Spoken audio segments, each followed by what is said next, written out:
بسم الله الرحمن الرحيم. وإذ قلنا للملائكة اسجدوا لآدم فسجدوا إلا إبليس أبى فقلنا يا آدم إن هذا عدو لك ولزوجك فلا يخرجنكما من الجنة فتشقى إن لك ألا تجوع فيها ولا تعرى وأنك لا تظمأ فيها ولا تضحى فوسوس إليه الشيطان قال يا آدم هل أدلك على شجرة الخلد وملك لا يبلى فأكلا منها فبدت لهما سوآتهما وطفقا يخصفان عليهما من ورق الجنة وعصى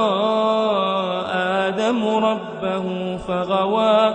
ثم اجتباه ربه فتاب عليه وهداه قال اهبطا منها جميعا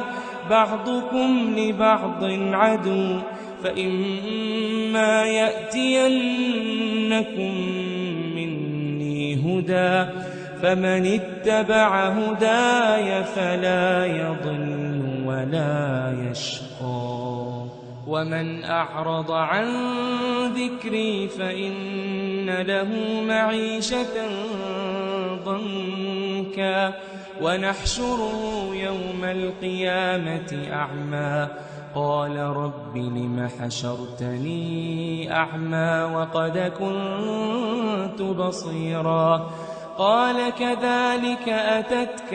آياتنا فنسيتها وكذلك اليوم تنسى وكذلك نجزي من أسرف ولم يؤمن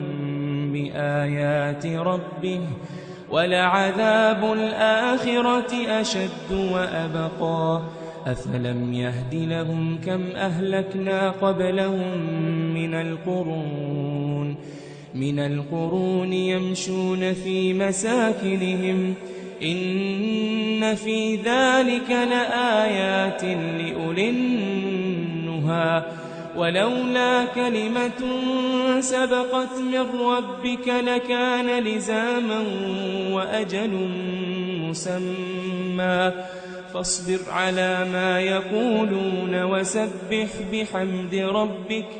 وسبح بحمد ربك قبل طلوع الشمس وقبل غروبها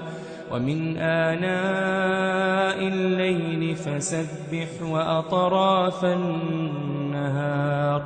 وأطراف النهار لعلك ترضى ولا تمدن عينيك إلى ما متعنا به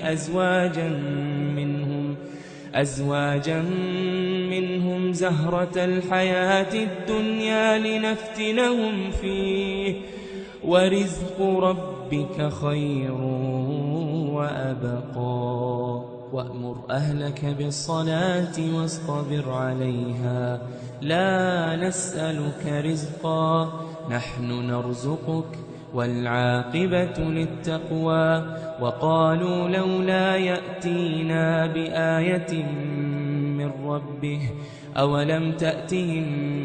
بينة ما في الصحف الأولى ولو أنا أهلكناهم بعذاب من قبله لقالوا